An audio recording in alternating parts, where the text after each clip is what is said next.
How to know if you're being manipulated. A lot of people say just trust your gut.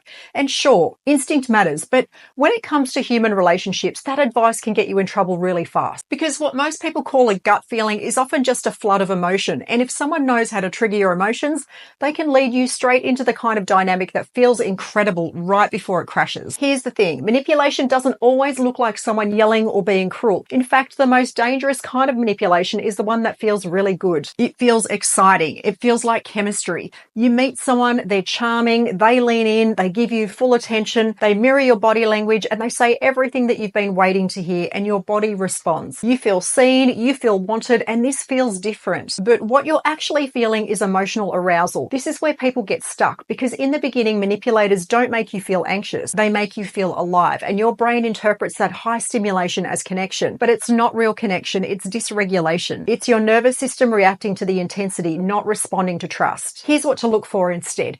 The best way to know if someone is good for you is not how they make you feel in the moment. It's how you feel after. Not 5 minutes after, not when they text again, but the next day, the next week. And does your body feel calm around them? Do you sleep well after spending time with them? Do you feel clear or confused? Real connection creates regulation. It lowers stress. You feel grounded in your body and not jittery in your chest. You can focus. You don't feel like you're chasing a high. You're not waiting by your phone hoping that they don't change on you overnight. But when you're being manipulated, there's usually a pattern. First, they overstimulate your nervous system. Fast texting, deep eye contact, lots of touch, big promises, and you feel addicted. But then comes the emotional hangover. You can't sleep. Your thoughts are spinning and you start replaying everything you said.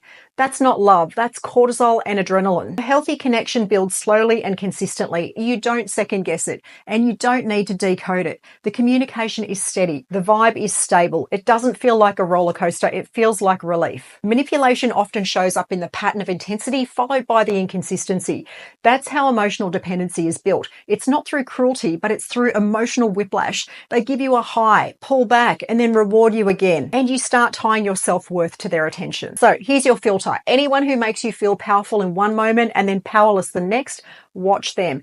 Anyone whose presence excites you but whose absence destroys your peace, watch that too, because real intimacy isn't a spike, it's a steady climb. Don't confuse anxiety with attraction. Don't mistake arousal for alignment. And don't trust a connection that makes you doubt yourself more than you trust yourself. If someone's presence brings drama, urgency, confusion, or chaos, no matter how charming they are, how beautiful they are, or how much you want it to work, that's not connection. That's manipulation dressed up as intensity. So, trust the pattern, not the potential. Trust how the body feels after, not just what your mind hopes for in the moment. And that's how you'll know the difference.